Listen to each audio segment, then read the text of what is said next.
श्वेते वृषे समारूढ़ा श्वेतांबर धरा शुचि है महागौरी शुभम दधान महादेव प्रमोददा।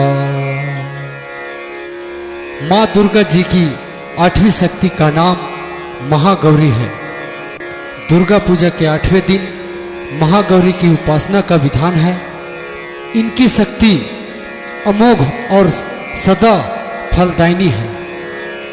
इनकी उपासना से भक्तों को सभी कलमश धुल जाते हैं। पूर्व संचित पाप भी विनष्ट हो जाते हैं। भविष्य में पाप, संताप, दैन्य, दुख उसके पास कभी नहीं जाते। वह सभी प्रकार से पवित्र और अक्षय पुण्यों का अधिकारी हो जाता है। इनका वर्ण पूर्णतः गौर है। इस गौरता की उपमा शंख, चंद्र और कुंद के फूल से दी गई है। इनकी आयु 8 वर्ष की मानी गई है। अष्टवर्षा भवैद गौरी। इनके समस्त वस्त्र एवं आभूषण आदि भी श्वेत हैं। महागौरी की 4 भुजाएं हैं। इनका वाहन वृषभ है। इनके ऊपर के दाहिने हाथ में अक्षय मुद्रा और नीचे वाले दाहिने हाथ में त्रिशूल है। ऊपर वाले बाएं हाथ में डमरू और नीचे के बाएं हाथ में वर मुद्रा है। इनकी मुद्रा अत्यंत शांत है। पने पार्वती रूप में इन्होंने भगवान शिव को पति रूप में प्राप्त करने के लिए बड़ी कठोर तपस्या की थी।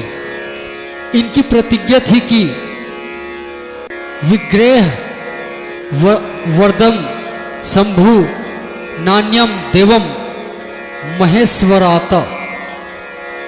नारद 5 रात्र गोस्वामी श्री तुलसीदास जी के अनुसार भी इन्होंने भगवान शिव के वरण के लिए कठोर संकल्प लिया था। जन्म कोटि लागी रगर हमारी बरऊं शंभुनाथ रहूं कुंवारी। इस कठोर तपस्या के कारण इनका शरीर एकदम काला पड़ गया।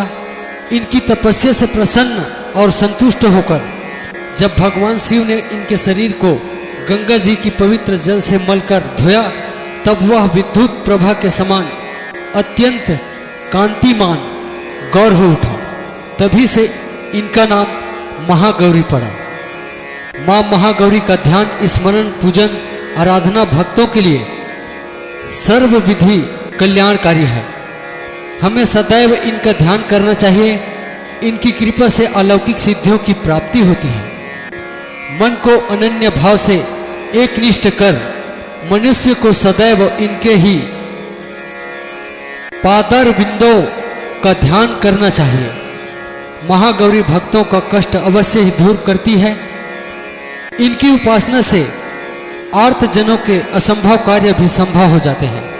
अतः इनके चरणों की शरण पाने के लिए हमें सर्वविधि प्रयत्न करना चाहिए। पुराणों में माँ महागौरी की महिमा का प्रचुर व्याख्यान किया गया है। यह मनुष्य की वृत्तियों को सत की ओर प्रेरित करके असत का विनाश करती है। हमें प्रपत्ति भाव से सदैव इनका शरणागत बनना चाहिए। जय मां देवी महागौरी।